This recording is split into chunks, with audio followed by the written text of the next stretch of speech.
artinya ini sekarang sedang berproses. Tapi untuk kasus utamanya Pak FS sendiri saat ini sudah mendekati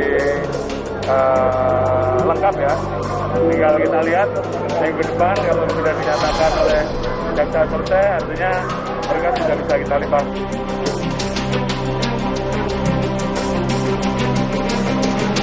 Dari pernyataan Kapolri pada 28 Agustus 2022, penyidik Tim Sus Bareskrim Polri berjanji berkas penyidikan untuk kasus pembunuhan berencana Brigadir Yosua dengan tersangka Ferdy Sambo bisa diselesaikan dalam waktu 1 pekan. Namun hingga saat ini, penyidik Tim Sus masih terus melengkapi berkas penyidikan Ferdy Sambo dan belum melimpahkan ke Kejaksaan. Kejaksaan Agung menyebut tidak memberikan batas waktu penyidik melengkapi berkas, namun ada batas waktu masa penahanan Sambo yang harus diperhitungkan penyidik. Pertama yang ada 4 dan ada 1 ya. Kalau itu berkasnya masih ada di penyidik. Kalau batas pengembalian menurut KUHP dari penyidik kepada penuntut umum itu tidak ada. Akan tetapi mereka dibatasi dengan masa penahanan. Artinya begini, penyidik punya kewenangan masa penahanan 20 hari, diperpanjang oleh penuntut umum 40 hari, jadi 60 hari menurut pasal 24 KUHP. Kemudian ada ketentuan khusus. Ketika ancaman hukumannya lebih daripada 7 tahun menurut pasal 29 KUHP, mereka bisa memperpanjang ke pengadilan negeri selama 2 kali perpanjangan, yaitu 30 dan 30 hari. Sementara Menko Polhukam Mahfud MD menyebut terus memantau untuk memastikan jika proses hukum kasus pembunuhan berencana Ferdy Sambo berjalan dengan baik. Mahfud menyebut kasus pembunuhan Brigadir Yosua adalah perkara yang terang benderang. Kasus itu bolak-balik dari kejaksaan ke kepolisian, enggak bolak-balik, hanya sekali. Terus hanya sekali, tidak bolak-balik diserahkan, lalu dikoreksi, tolong dong ini dilengkapi gitu. Saya sudah koordinasi juga dengan kejaksaan. Apa bolak-balik? Enggak Pak, katanya. Semuanya sudah ini gitu, enggak ada bolak-balik. Biasalah dikembalikan. Memang dalam kasus lain banyak yang bolak-balik. Kalau ini kan terang benderang karena sudah ada yang bekerja, ya polisi, ya Komnas HAM, ya Komnas Perempuan, ya Kompolnas, ya masyarakat, semua agak susah untuk bolak-balik gitu. Kalau bolak-balik akan ketahuan di mana ini masalahnya, kan begitu. Saat ini Kejaksaan Agung menyebut telah menerima berkas perkara 7 tersangka kasus obstruction of justice dalam pembunuhan Brigadir Yosua, yang salah satu tersangkanya adalah Ferdy Sambo. Tim Liputan, Kompas TV.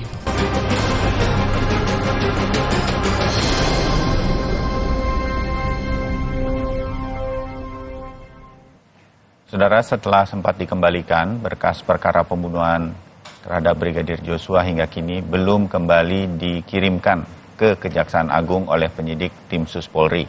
Di sisi lain, penyidik di kepolisian terus dihadapkan dengan batas waktu penahanan terhadap Ferdy Sambo dan tersangka lainnya. Lalu apa faktor-faktor yang membuat berkas perkara pembunuhan Yosua ini dinilai kurang lengkap oleh Kejaksaan, dan mengapa kemudian untuk melengkapi ini ternyata dibutuhkan waktu yang cukup lama?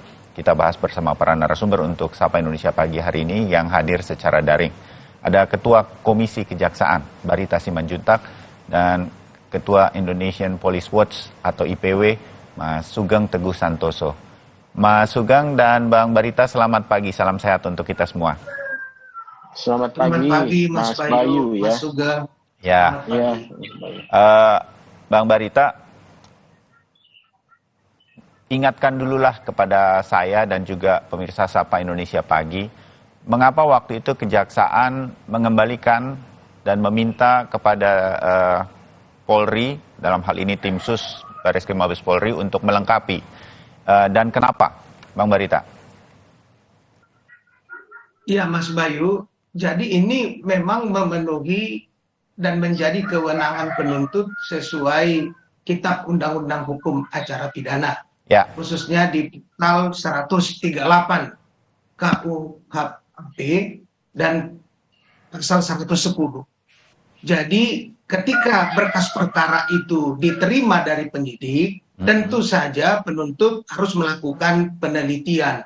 Apakah berkas perkara itu sudah memenuhi syarat berdasarkan ketentuan dalam KUHP, khususnya yang sering dikenal dengan istilah syarat formal dan material. Ya. Nah, Undang-Undang Hukum Acara Pidana memberi waktu 7 hari kepada penuntut untuk menyatakan berkasnya perlu disempurnakan atau tidak, dan 14 hari harus dikembalikan kepada penyidik dalam hal dinyatakan belum lengkap. Lalu penyidik memiliki waktu menurut KUHP 14 hari untuk memenuhi petunjuk dan catatan dari penuntut itu. Nah, itulah yang sekarang dalam masa tahapan itu. Jadi itu hal yang sangat wajar dan diatur oleh Kitab Undang-Undang Hukum Acara Pidana dan juga pedoman di kejaksaan yang tadi disebut Menko Polhukam bahwa petunjuk itu P19-nya 1 kali. Dan dalam masa itu kita sedang menunggu petunjuk itu dilengkapi, dan apabila menurut penuntut umum belum dilengkapi, tentu harus dilakukan sesuai dengan pedoman tersebut, koordinasi dan konsultasi agar syarat-syarat yang diberikan petunjuk oleh penuntut umum itu dapat dipenuhi, Mas Bayu. Formil material belum lengkap begitu. Itu mudahnya buat saya gitu. Itu apa sih biasanya yang kemudian diminta dilengkapi? Apanya yang kurang lengkap? Kan kalau bahasa hukumnya formil material, tetapi sebetulnya di dalam berkas itu apa yang kurang sehingga kejaksaan meminta dilengkapi oleh kepolisian, Bang Barita? Ya, tentu saja Mas Bayu, kalau itu masalah syarat formal kan berkaitan dengan formalitas ya. Tapi yang paling penting tentu materialnya. Material itu misalnya yang sering juga disebut anatomi kasusnya. Lalu pasal 340 yang dipersangkakan itu harus diuraikan secara cermat, jelas, lengkap, tempus, lokusnya, peranan masing-masing tersangka terhadap perbuatan yang disangkakan. Lalu alat-alat buktinya, Mas Bayu, keterangan saksi, ahli, surat, petunjuk, termasuk keterangan tersangka sendiri, dan pertanggungjawaban pidana dari para tersangka itu. Jadi itu harus tergambar dalam berkas perkara, Mas Bayu, sebab berkas perkara itulah dasar dari penuntut umum untuk membuat dakwaan. Agar dakwaan itu cermat, jelas, lengkap, harus memenuhi apa yang tadi saya sebutkan, sehingga ketika dibawa ke pengadilan dan dilimpahkan, jaksa punya keyakinan dan tanggung jawab untuk membuktikannya, sebab jaksa tidak ikut dalam proses penyidikan, Mas Bayu. Jadi dia hanya berdasarkan berkas perkara itu. Dimengerti. Jadi memang muncul diskusi-diskusi kan, Bang Barita dan juga Mas Sugeng di dunia maya. Itu apa sih yang itu kira-kira saya menyarikannya nih, kayaknya nyambung nih dengan penjelasan Bang Barita bahwa ceritanya dari tokoh-tokohnya begitu di dalam berkas dari kepolisian kepada kejaksaan ini belum terangkum semua ceritanya, belum jelas gitu siapa, apa, dan bagaimananya. Nah inilah yang kemudian diminta diperjelas. Saya nyambung nih, mungkin diskusi netizen di media sosial itu begitu adanya. Saya tambahkan satu narasumber lagi, Kang Asep Iwan Iriawan, pakar hukum pidana. Selamat pagi Kang Asep. Selamat pagi semuanya Bapak-bapak, Ibu-ibu. Kang Asep. Ada. Biar tambah wawasan kita nih berkaitan dengan kasus ini. Tapi sebelum ke Kang Asep, saya ke Mas Sugeng. Nah, Mas Sugeng, Kapolri sudah bilang dalam waktu 1 minggu nanti bisa terpenuhi lah ini persyaratan untuk kemudian dikembalikan. Ternyata waktunya cukup panjang. Di mana nih titik-titiknya? Apakah cerita-cerita tersebut memang belum bisa terangkum secara kuat untuk nanti di pengadilannya juga tinggal lakukan persidangan, atau bagaimana yang Mas Sugeng ketahui nih? Mas Sugeng soalnya suka tahu di belakang layarnya nih, di mana susahnya kemudian kepolisian menyerahkan kembali, Mas Sugeng? Jadi begini ya, yang menjadi titik fokus kesulitan ini ada 2 poin ya.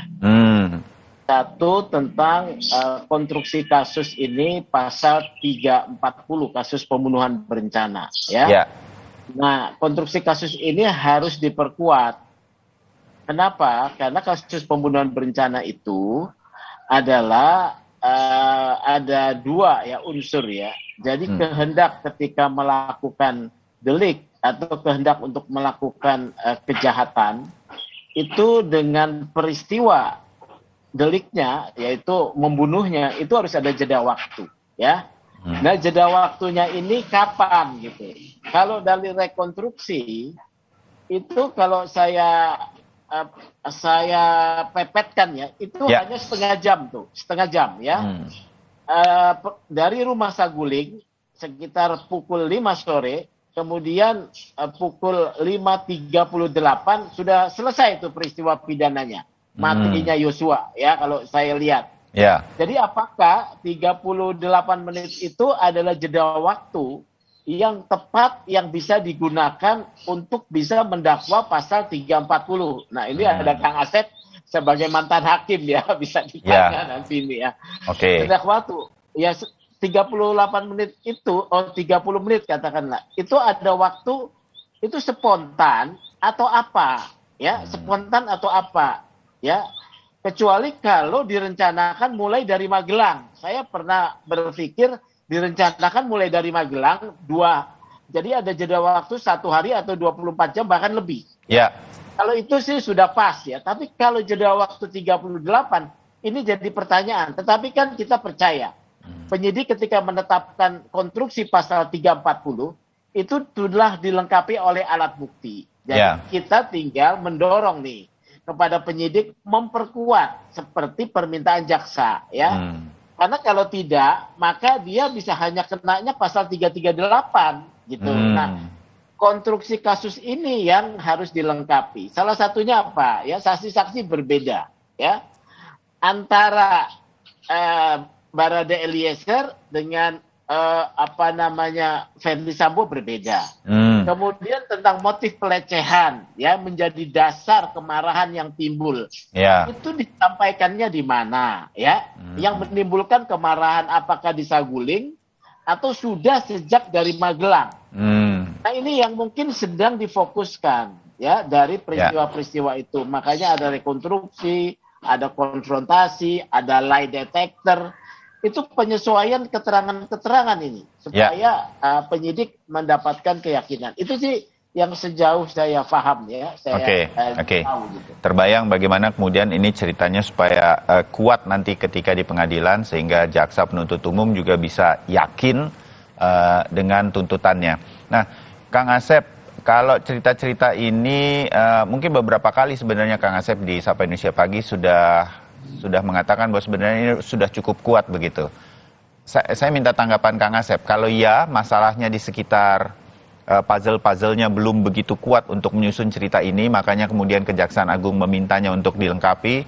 Taruhlah gini Kang Asep, sudah coba dilengkapi. Mungkin kita melihatnya sebagai peristiwa kemarin babakannya ada lie detector atau apa segala macam. Kemudian ternyata misalnya nih, kalau kita melihat kepolisian belum juga mengembalikan, masih ada yang masih bolong-bolong begitu. Nah, apakah ini sudah bisa dikembalikan? Dan dalam bayangan saya kan selalu dikatakan ada diskusi yang boleh terjadi antara kejaksaan dengan pihak kepolisian. Nah, titik-titik ini, Kang Asep, apakah harus dimanfaatkan sedemikian rupa sehingga nanti, ini kan memang kerjasama antara kepolisian dengan kejaksaan agar di pengadilannya nanti kuat. Kang Asep bisa jelaskan ini dan berikan tanggapan mengenai lamanya berkas ini kembali ke kejaksaan. Kang Asep. Terima kasih Mas Bayu. Sebenarnya sudah diuraikan lengkap oleh Prof. Barita maupun Pak Sugeng juga lengkap itu kan. Pak Sugeng pengalaman. Ya, yang pertama gini, memang ajas peradilan itu kan sembiring, sederhana, mudah, biaya ringan ya Pak Barita. Bukan Simanjuntak ya. Temennya Pak Barita, saudara-saudara. Usah itu ya, jadi harus berterima kasih ke Pak Sembiring. Jadi satu sederhana, mudah, biaya ringan gitu kan. Kan ada 138, 143 KUHP yang diuraikan tadi oleh Pak Barita menurut Pak Sugeng. Ya, jadi harus CJL, cermat, jelas, lengkap ya. Nah, baik lokus maupun tempus. Nah, kenapa ini lama? Kan 138 tuh jaksa pasti memberi petunjuk. Ini loh bolongnya, ini loh bolongnya. Dilengkapi oleh rekonstruksi tadi kan? Rekonstruksi tadi itu kan ternyata juga masih bolong. Karena ada perbedaan antara E sama FS, apalagi perkembangan baru si RR kan? Hal didakwanya itu adalah pasal 55 Yunto 56. Bahasa sederhananya itu kan keikutsertaan, baik itu pelaku yang menyuruh ikut serta membantu, hati-hati ikut serta dan membantu ya. Nah, lagi menyuruh. Nah, ini ada peran seolah ada peran perubahan, apalagi ketika waktu yang dibilangkan tadi Pak Sugeng tadi ada detik-detik perbedaan. Karena ini kalau pasal 3 harus dibedakan 338, 340. Kalau 340 kan publik juga pengennya mati atau seumur hidup kan. Tapi kalau kena 338 kan 15 tahun. Nah, kalau 15 tahun pasti publik marah lagi kan. Nah, bagaimana sekarang 340 ini nanti dipertanggungan oleh jaksa bermainnya di mana? Nah, kan 340 itu unsur, sekali lagi, ini harus dibuktikan tuh sekali lagi unsur 340 atau 338. Ya. 340 itu ada yang harus hati-hati karena dijuntukan 55, jadi bahasa sederhananya, pembunuhan berencana ini, ya, ada yang ikut serta, atau ada yang membantu, ada yang menyuruh. Nah, ini jaksa harus hati-hati. Kalau, saya berkali-kali loh katakan dari Kompas, kalau ini syarat formal, material tidak dipenuhi, bisa konyol. Memang materinya ada yang menghilangkan nyawa. Tapi kalau jaksa ya tidak menghadirkan nanti atau tidak mendakwa nanti dengan dakwaan yang tidak cermat, jelas dan lengkap sesuai pasal 43 itu, ini bisa habis, nanti bisa dikuliti kan, minimal di keberatan, di eksepsi. Nah, ini jadi jaksa memang pasti harus ada rincian. Nah, bolong-bolong dari catatan berkas kembali itu dibatasi. Nah, ada waktu kan seminggu. Hukum acara itu sebenarnya tekstual, limitatif, non interpretatif, memaksa. Nah, harusnya kepolisian harus cepat. Nah, tadi kembali ke ajas sederhana, mudah, biaya ringan tadi. Kepolisian harus cepat melengkapi itu peran, apalagi dengan perubahan mendadak sekarang kan, apalagi perbedaan terakhir ketika rekonstruksi itu FS kan nggak mau, sedangkan konsisten ada terjadi. Tapi sebenarnya sekarang udah gampang kok. Menurut saya sekarang udah gampang. Dia menghilangkan nyawa orang itu. Ya, sekarang direncanakan betul tadi Pak Sugeng, ya. Nah, jeda waktu itu dalam jurisprudensi, ya, dia bisa memikirkan dengan tenang. Kalau dia tidak lakukan, nah, apa yang terjadi? Nah, entah dia dari Magelang, entah dari Saguling, nah itu memang harus rinci, harus jelas, harus cermat. Artinya gini, bahasa sederhananya lagi, harus detail. Kalau nggak detail di situ, nggak cermat, nggak jelas, nggak lengkap, itu bolong itu bisa nanti dihajar karena dakwaan itu harus tadi CJL tadi. Ya kalau nggak CJL, ya nanti habis itu syarat formal, syarat material, apalagi nanti yang membuktikan ketika misalnya yang paling gampang ini sederhana. Ya hati-hati loh. Apakah membantu atau ikut serta itu dua hal yang berbeda, pasalnya berbeda 55. Kalau itu nanti mendakwa, apalagi sekarang dua-dua pasal itu muncul, tapi di dakwaan peran katakan yang paling gampang KM atau RR. Kalau gampang sih ya, kalau gampang sekali. Ya. Kalau R sama KM, apalagi nanti FS berkelit dan itu bersesuaian berbeda dengan sekali lagi, selain katakan konyol nanti dakwaan. Makanya perlu ini penyidik itu sekali lagi harus teliti tadi karena akan yang mempertanggungjawabkan adalah jaksa di persidangan. Ya kalau itu peran tadi entah yang paling gampang lah membantu atau ikut serta ya di dakwaan, katakanlah membantu, nanti dibuktikan di persidangan malah ikut serta, wah itu segala babak belur nanti di persidangan. Makasih pelan waktu rekonstruksi itu, apalagi sekarang perubahan RR kan, yang awal bantu ternyata dia kan sekali lagi mohon maaf ya penjelasan pengacaranya ya, karena kita jarang itu di awal itu yang saya juga baru tahu ya waktu saya tanya kenapa selama ini pemeriksaan itu RR tidak pernah muncul karena ini ancamannya mati lebih dari 5 tahun, wajib dampingi penasihat hukum. Kalau kok batal demi hukum loh pemeriksaan penyidik. Tapi kita waktu pembicaraan di Messi Kompas TV dengan acara yang berbeda di malam kalau nggak salah, pengacaranya mengatakan dulu ada pengacaranya FS kan, loh pengacara FS menangkap pengacaranya RR. Wah, akhirnya ini bantu yang sekarang ya, terlepas apapun motifnya. Masa bilang ini hati-hati loh, kalau ini nggak hati-hati dan tidak cepat ya. Saya kira ini ya publik seolah akan dipermainkan. Soalnya ini kan drama seri yang berulang. Terbayang, Kang Asep. Jadi ini semualah kita berprasangka baik dalam artian begini. Sekarang tim sus dari kepolisian sedang menyusun sekuat-kuatnya, sejelas-jelasnya, serinci mungkin cerita sedemikian rupa sehingga 340 pasal pembunuhan berencana ini bisa sangat kuat nanti di pengadilan. Itu. Tetapi dengan keterbatasan waktu dan lain-lain dan malah sudah habis sebenarnya waktunya, apakah ini nanti mempengaruhi sedemikian rupa kekuatan dari cerita ini untuk dibawa ke pengadilan nantinya sesuai dengan harapan publik lah, kira-kira begitu, dan sesuai dengan hukum. Kang Asep, Mas Sugeng, Bang Barita, cerita nanti pengalaman-pengalaman yang berkaitan dengan hal semacam ini di kasus-kasus lain mungkin bagaimana kasus ini bisa nanti cukup kuat di pengadilan. Tetap bersama kami untuk bagian kedua.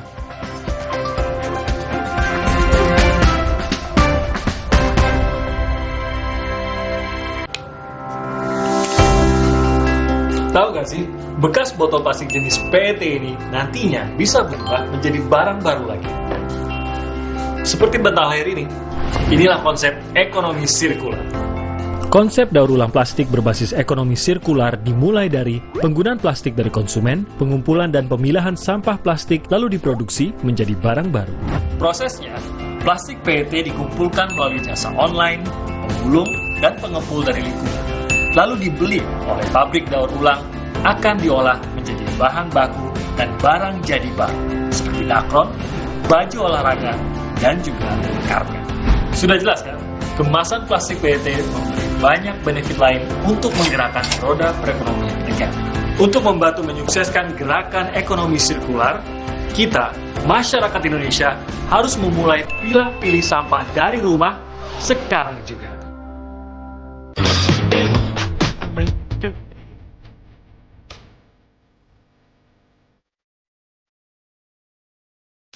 Unfold your world with the Samsung Galaxy Z Fold 4 and Z Flip 4 5G. Get it now!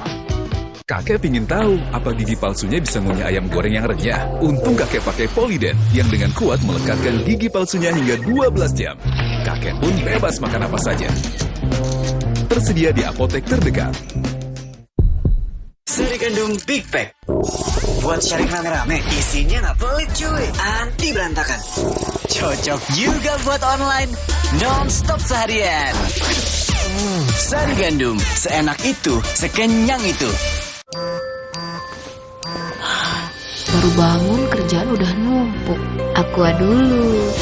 Datang dari sumber alam yang terlindungi, murninya air mineral Aqua, berikan air minum berkualitas.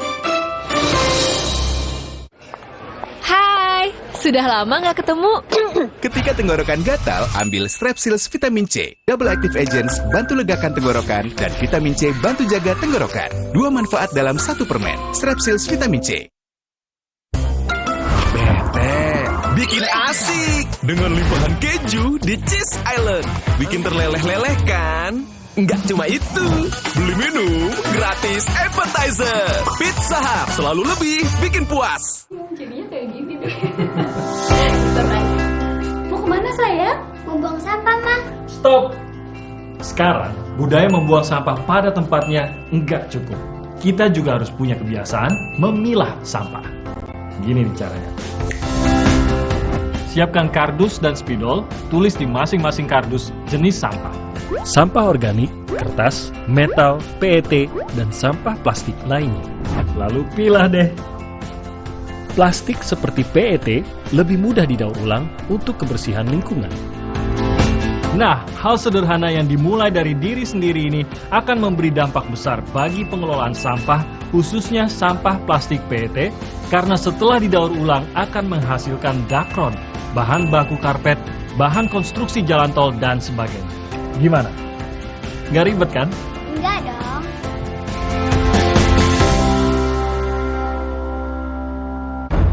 Oxivit. Oxivit. Oxivit. Oxivit baru, vitamin D3 1000 IU, penuhi kebutuhan vitamin harian dengan Oxivit. Dexa.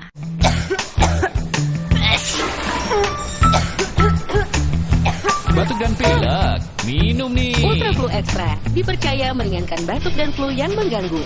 Ultra Flu Extra, batuk dan flu reda, lega rasanya.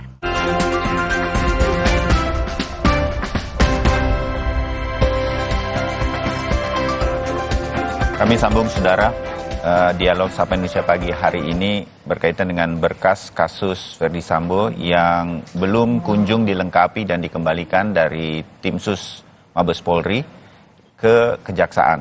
Masih ada Barita Simanjuntak, Ketua Komisi Kejaksaan, ada Sugeng Teguh Santoso, Ketua IPW, dan juga Kang Asep Iwan Iriawan, pakar hukum pidana. Bang Barita, kalau kemudian dari membandingkan begitu, Kejaksaan mungkin melihat juga lah, kan ikut berada di rekonstruksi. Nah, berkas yang ada pada waktu itu, yang sudah diserahkan ke Kejaksaan walaupun kemudian diminta dilengkapi dengan rekonstruksi. Dari situ dulu deh. Itu kalaupun tidak 100% begitu berkas dari kepolisian yang ke Kejaksaan, dengan rekonstruksi itu berapa persen kalaupun belum pas begitu? 90, 80%? Atau sama sekali berbeda?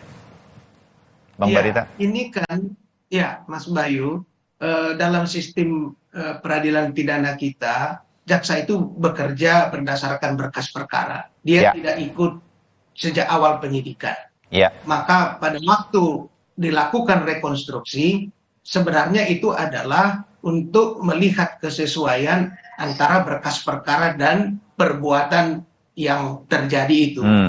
Karena jaksa wajib menghadirkan realitas kenyataan perbuatan yang terjadi itu tindak pidana ke ruang pengadilan. Jadi dia harus menghadirkan dalam tanda petik, artinya menguraikan fakta-fakta, menguraikan peranan masing-masing secara cermat, jelas, dan lengkap. Karena persidangan itu harus menghadirkan fakta yang mendekati, kalaupun tidak bisa 100%, yang terjadi sebenarnya. Sehingga peradilannya menjadi peradilan yang benar, jaksa melakukan tugasnya dengan baik, mempertanggungjawabkan dakwaan dalam proses peradilan. Nanti hakim akan menimbang itu semua. Sebab satu kinerja jaksa yang harus terjadi dalam setiap penanganan perkara adalah dakwaannya terbukti. Nah, ini yang menjadi tugas berat. Karena berkas perkara yang masuk itu menjadi dasar jaksa untuk melakukan tugasnya, maka tentu saja dikaitkan dengan pasal yang disangkakan tadi. Pak Asep, Kang Asep, dan Pak Sugeng sudah tepat sekali menguraikannya. Harus 340 itu unsur-unsurnya secara cermat, jelas, dan lengkap. Nah, ini yang menjadi kewajiban dari jaksa. Yang kedua, Mas Bayu, saya kira dalam waktu berapa hari ini, saya kira penyidik itu kalau pastinya kan nanti bisa ditanyakan ke kejaksaan, itu sudah harus menyerahkan kembali berkas itu. Nah, karena petunjuk jaksa itu P19 1 kali, maka penuntut umum berkewajiban melakukan koordinasi dan konsultasi bagaimana caranya agar petunjuk yang tadi disebutkan itu dapat dipenuhi. Sehingga berkas perkaranya bisa dinyatakan lengkap P21, dan dengan itu nanti akan diserahkan tahap 2. Tersangka dan semua berkas perkara, alat-alat bukti untuk proses selanjutnya dilimpahkan ke pengadilan. Itu yang sekarang sedang dilakukan, koordinasi dan konsultasi agar petunjuk yang menjadi syarat P21 itu dapat dipenuhi. Itu Mas Bayu. Jadi waktu jaksa memantau juga rekonstruksi, banyak benarnya, banyak pasnya dengan berkas yang dari kepolisian pada waktu itu, atau masih belum? Masih belum banyak yang benar, Bang Barita, setahu Anda? Ini kan menjadi kewenangan dan bagian dari proses kewenangan penyidik karena berkas perkaranya belum limpah. Tetapi tentu itu kalau kita lihat rangkaian waktunya, karena pada waktu itu ada petunjuk-petunjuk, tentu saja itu dilakukan dalam rangka memenuhi petunjuk itu. Bagaimana detailnya rekonstruksi kan saya tidak ikut menyaksikan, tetapi yang kita lihat adalah kemudian apa yang terjadi, apa yang dilakukan dengan kewenangan penyidik dan penuntut, itulah yang sekarang. Sehingga kalau cermat, jelas, lengkap, formal materialnya terpenuhi, tentu pelimpahan berkas perkara tahap 2 itu akan segera dilakukan. Tapi kalau kita lihat dari perjalanan kasusnya Mas Bayu, ini soal waktu yang waktu saja, sebab penuntut umum berkewajiban juga membantu penyidik untuk memenuhi petunjuknya. Inilah yang disebut dengan surat edaran Jaksa Agung itu, Jaksa Agung Muda Tindak Pidana Umum yang disebut P19 1 kali. Jadi dalam hal petunjuk belum bisa dipenuhi, maka harus dilakukan koordinasi dan konsultasi. Namun apabila yang tadi disampaikan masih ada yang belum bisa dipenuhi, maka ini tentu akan dibuat berita acara sesuai dengan surat edaran Jaksa Agung itu, mengembalikan berkas perkara dan terserah penyidik untuk melakukannya seperti apa. Tapi saat sekarang tentu yang paling penting adalah ini akan segera dilihat semuanya bisa terpenuhi unsur-unsurnya secara cermat, jelas, dan lengkap. Begitu Mas Bayu. Ya, terbayang. Jadi artinya saat ini antara kepolisian dengan kejaksaan terus berkoordinasi agar di pengadilan semuanya nanti sesuai dengan apa yang kemudian diharapkan oleh undang-undang. Saya meyakini itu dari Bang Barita yang juga mengawasi jalannya fungsi-fungsi atau tugas-tugas dari Kejaksaan Agung. Mas Sugeng, kalau tadi berbincang dengan Kang Asep dan kita dengarkan Kang Asep,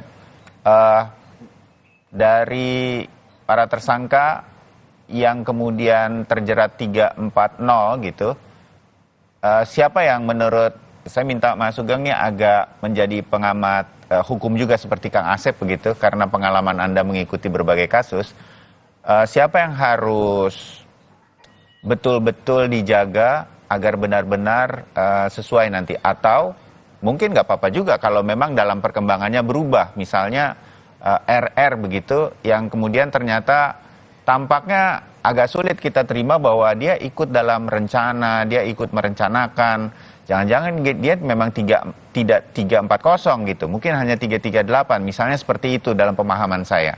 Mas Sugeng, menurut Anda, apakah ini bisa terjadi perubahan-perubahan pasal yang dikenakan atau nggak bisa berubah lagi, Mas Sugeng? Jadi saya melihat ya, dari 5 tersangka ini setidak-tidaknya akan jadi 4 berkas ya. 4 berkas nih. Ini pandangan saya nih ya. Satu berkas FS sendiri sebagai aktor intelektual untuk dikenakan 340 dan 338. Kemudian satu berkas Baradae ya, Baradae yang menempatkan diri sebagai justice kolaborator yang dikenakan 338. Nah, yang membingungkan ini RR dan Kuat Ma'ruf ya. Ini akan dibelah ya. Kalau dibelah ini akan baik untuk RR ya. Kalau dibelah ya. Jadi berkas sendiri-sendiri. Karena Kuat Ma'ruf cukup punya motif ya, dari mulai Magelang. Kuat Ma'ruf cukup punya motif. RR sesungguhnya tidak tahu ya ketika dipanggil pulang. Nah, kalau Nyonya Putri ini juga akan berkas sendiri. Jadi menurut saya diperkuat ya berkas FS ya, berkas FS diperkuat supaya tidak goyah. Karena masyarakat, mata masyarakat itu mengetahui ya, rasa keadilan masyarakat mengetahui Pak FS ini ya adalah aktor intelektualnya. Mungkin dengan Kuat Ma'ruf nih yang punya motif juga ya. Kalau RR menurut saya ya, RR ini ya rasa keadilan kita pun sebetulnya berpihak pada dia ya, yang tidak tahu menau gitu, bahkan peristiwa pelecehan aja dia tidak tahu. Kemudian apakah dia tahu Saguling ada perencanaan ya, ini sesuatu yang memang harus kita cermati. Nah, kembali kepada pemenuhan berkas perkara. Ini penyidik sedang dituntut profesionalismenya ya. Penyidik sedang dituntut profesionalismenya atas keputusan pengenaan pasal 340 kepada 4 tersangka. Nah, ini sedang dituntut. Mereka itu ahli ya, ahli semua, karena memang mereka adalah penyidik-penyidik pengalaman. Oleh karena itu waktu yang diberikan semoga bisa dipenuhi. Itu saja. Terbayang Mas Sugeng. Konstruksinya itu sekarang sedang mengarah ke sana begitu. Sebagai bayangan kita saja, nggak bisa juga persis, tetapi itulah yang kita bayangkan sedang terjadi. Nah, Kang Asep, setuju dengan yang disampaikan Mas Sugeng, dan andai kata kan ini penyidik-penyidik juga senior-senior ya, sangat berpengalaman di kepolisian. Kang Asep yakin bahwa ini nanti akan cukup kuat, apalagi koordinasi seperti Bang Barita katakan dengan kejaksaan terus berjalan, sehingga di pengadilan nanti ini tidak bolong seperti kekhawatiran kita atau Kang Asep tadi katakan. Kang Asep. Ya, Mas Bayu gini, maaf ya kalau sebut nama, kebetulan Kejaksaan Agung ini, Jaksa Agung Wadapidumnya itu, Pak Padli itu, dan Direkturnya Supardi itu dua-duanya saya kenal baik. Jadi di KPK itu satu persis dua-duanya. Orang-orang cerdas. Jadi, tapi maaf ya, KPK dulu ya, bukan KPK sekarang. Jadi, KPK dulu. Jadi ketika mereka di KPK itu orang cerdas, cerdik. Jadi sama juga ada kata betul kata Pak Sugeng. Ini di Barreskrim juga penyidik-penyidiknya juga penyidik cerdas juga gitu kan. Tapi kan berhadapan dengan fakta, sekali lagi, fakta ya, mereka juga yang dijadikan tersangka adalah di antara kata di FS ini kan juga orang serse gitu kan. Nah, ini sebenarnya tidak hanya pertarungan fakta, tapi kalau main catur ini betul-betul otak bermain gitu. Kalau peran tadi RR yang perkembangan baru tidak jelas, apalagi nanti FS dengan KM, maaf dengan segala sebut ya, rekayasa berjalan lagi, sekali akan fatal. Ini yang sekali lagi. Jadi betul apa kata Pak Sugeng maupun Pak Barita. Jadi tinggal bagaimana sekarang, ini betul-betul secara ilmiah juga pertaruhan bagaimana mengadu ilmu. Ini istilah seguru seilmu jangan ganggu, karena mereka juga pengalaman semua gitu kan. Apalagi penegak hukumnya, sekali lagi ini penegak hukumnya yang pernah diserse dan dipropam gitu kan.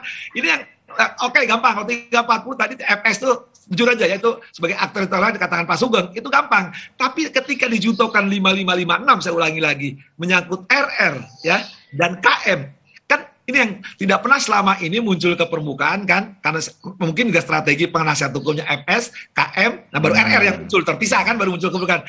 Ini selama ini kan yang dimunculkan, maaf ya, pengacara korban, gitu. Ini kita ini terpancing oleh permainan, semua keluar. Karena FS. Jadi semua cerita sudah keluar, justru ini menjadi persiapan bagi mereka dari pengadilan itu semua nanti akan dibalas. Ya, begini, Mas Bayu, kalau perang itu yang lain, ya. Dokter sebentar.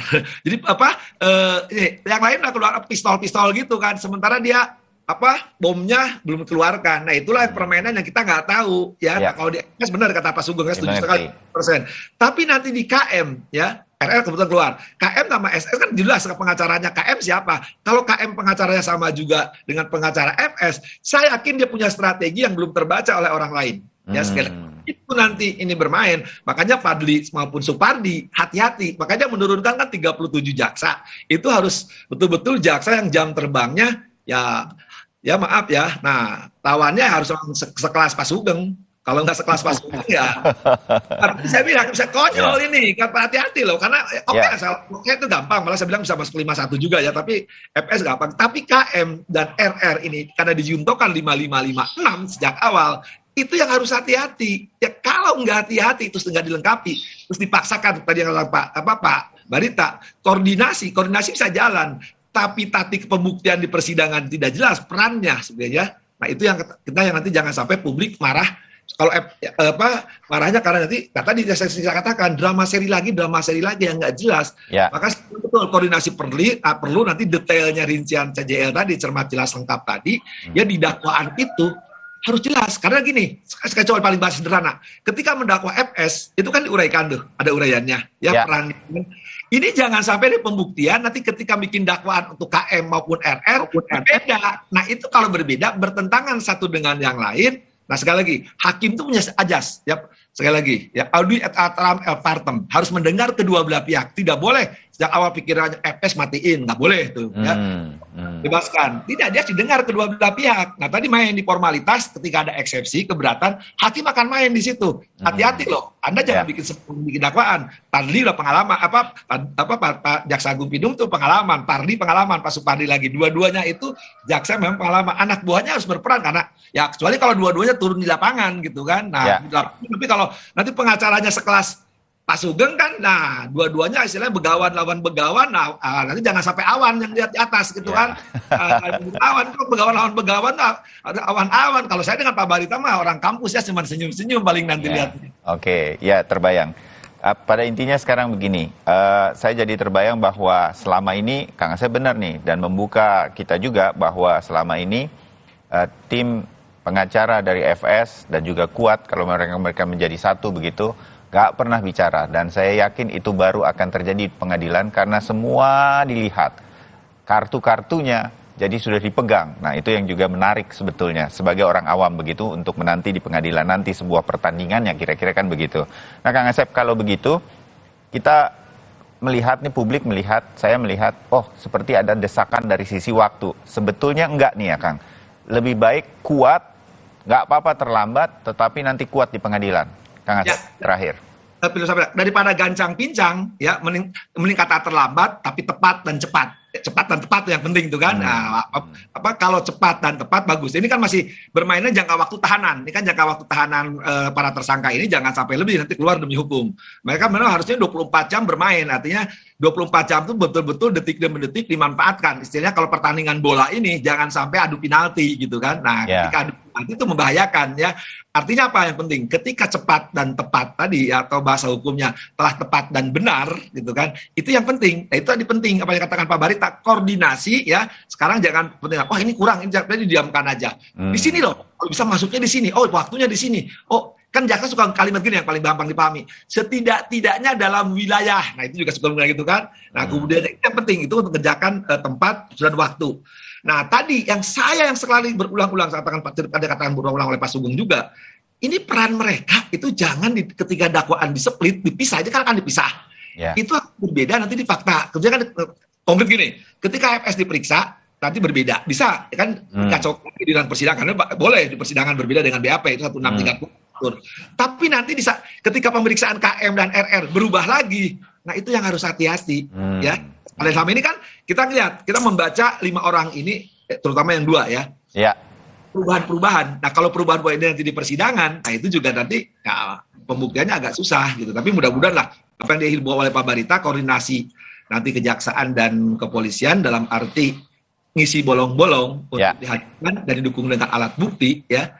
Itu karena kalau tadi hati-hati di barang siapa itu kan ya itu gampang sengaja itu bahasa hukumnya willen and witten, dia mengetahui dan menghendaki. Itu tidak boleh alternatif, harus kumulatif. Jadi dia mengetahui dan menghendaki. Benar kata Pak Sugeng, RR misalkan dia mengetahui apakah menghendaki ya. Nah kemudian juga di KM, nah hati-hati juga peran kalau ini sekali lagi ini memang teknis tapi publik juga harus tahu karena ini angka sangat berat nanti di fakta di persidangan kalau nggak jelas di dakwaan. Oke, makanya itu kita berasumsi bahwa sekarang semuanya sedang dipersiapkan dengan baik. Memang harus tepat, tapi ada kecepatan juga yang dibutuhkan. Nah ini yang mudah-mudahan menjadi bisa digabungkan dengan baik. Kita tunggu berkas ini dikembalikan dan kalau nggak jelas saya turun gunung, Mas Bayu. Kenapa Kang Asep?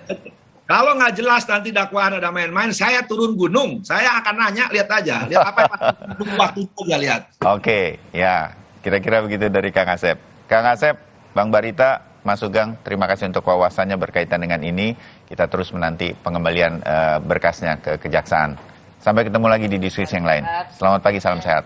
Terima kasih Mas Bayu. Ya, kami masih akan kembali setelah jeda dengan sehat di tengah pandemi. Ada dokter spesialis THT yang akan hadir bersama Timothy Marbun. Jadi siapkan pertanyaan Anda karena kami akan buka line telepon interaktif kalau Anda ingin bertanya. Kami segera kembali.